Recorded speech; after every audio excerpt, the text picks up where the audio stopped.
Gary Patterson is back in college football, and this is the best day of my entire life. This is Locked On Big 12.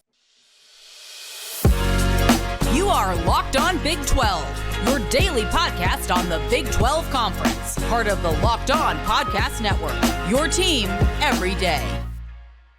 Happy Thursday, everybody, and what a Thursday it is. Gary Patterson has returned to the game, and he is now coaching at Baylor. Per SicEm 365, I'm Drake Toll from ESPN Central Texas. Thanks for making Locked On Big 12 your first listen every single day in this emergency episode. I have to dance a little bit on some graves and tell you why I am so happy that Gary Patterson is back in the Big 12 and that Gary Patterson is at Baylor, the longtime rival of Gary Patterson. He hated Art Briles. He hated Baylor. He probably hated Art more than Baylor, but now here he is as an assistant coach on Dave Aranda's staff. The official title is senior consultant. Two things with this. One, I told you in November that Gary Patterson would return to college football as a coach in the Big 12.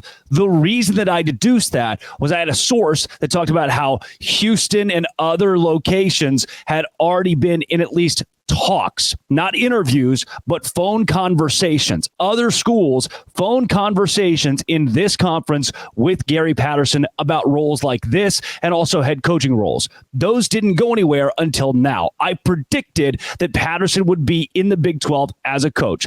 I thought it would be a head coach, but I at least knew he'd be back in the game because of what I had been told by numerous sources who were very close to him. He's a normal dude. He actually is pretty communicative. And I actually, there's somebody else in Big 12 media who called my boss to try to get me fired that week because they said that the information was so reckless, outlandish, irresponsible. And here we are. I have a job and Gary Patterson has a job as well. That is, I tied myself to the Gary Patterson train because I think the most legendary coach in TCU history, one of the best to do it in the Big 12, should still be on the sidelines somewhere, and now he is at Baylor. That's point one that I'll make with this. Point two, this is a beautiful move, not just by Dave Aranda, but by Mack Rhoades, the athletic director, to allow it. Baylor's in a spot that Dave Aranda is not a very good head coach. We know that. Dave Aranda is not a very good head coach. He is bringing in, like Spavital as offensive coordinator or Patterson in this role, other guys who have been head coaches who are probably better leaders of young men. Okay, a better representation of a coach that can induce a fire in a young man. Dave Aranda cannot. He cannot. I have talked to players inside Baylor football, and they are not very married to Dave Aranda. They get that he's a genius, but you can't have a conversation with the guy. You're bored to death. He needed to bring people onto his staff that are true head coaches, that can run a program from that side of things, from the people side of it. Dave Aranda can't handle people. We've learned that. They were 3-9 last year. That's the first point of this. Credit to Dave Aranda for building a staff that's going to meet what he lacks. Also, if you're Mack Rhoades and you know that, well, Dave was 3-9 last year, they might start 2-4 or 2-5 this year. If you make a change in the middle of the season, now Gary Patterson is the interim head coach of the Baylor Bears. That's what this move does. Gary Patterson is the interim head coach of the Baylor Bears.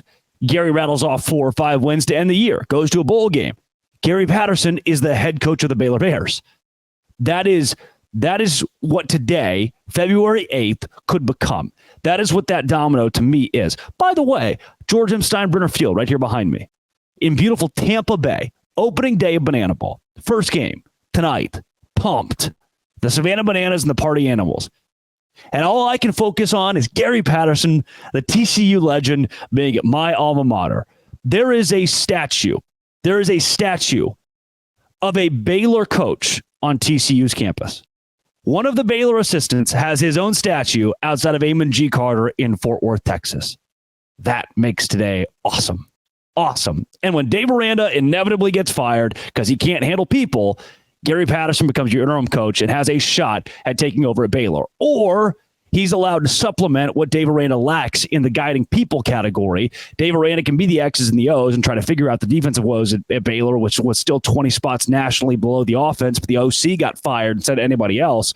That, if Patterson can supplement that, If Patterson can supplement the people side as Aranda works on the X's and O's side, Baylor could actually be good next year.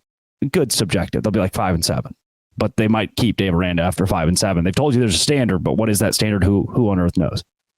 Gary Patterson's back in college football. He's in the Big 12. Told you in November. This is awesome, man. I like Gary Patterson. I'm sorry, I do. And he's a Baylor Bear. There's some Baylor fans who are going to take this. Can I say something? I think the CAB Baylor fans, the ones who like paint the nails, wear the shirt, the insane ones. They're insane. They're nuts. They're nuts. The ones that won't give it up, that won't let it go and just move on. They probably hate this. Another terrible move by the organization. Fire Mac Rhodes. He would hire that POS Gary Patterson. Read a book. Open your mind to being happy, like enjoying life a little bit. If you think this is a bad move and you're at Baylor, you just got a head coach that won 200 games at TCU. Like, this dude's stupid good at doing the football coaching thing, and your current head coach is not. I'll take anybody at this point. Hire somebody that helps the team win. That's what the Baylor alum in me says. This has been It Always Will Be. Dude, freaking awesome, man. Locked on. Thanks for making it your first listen every single day. Dose Grande.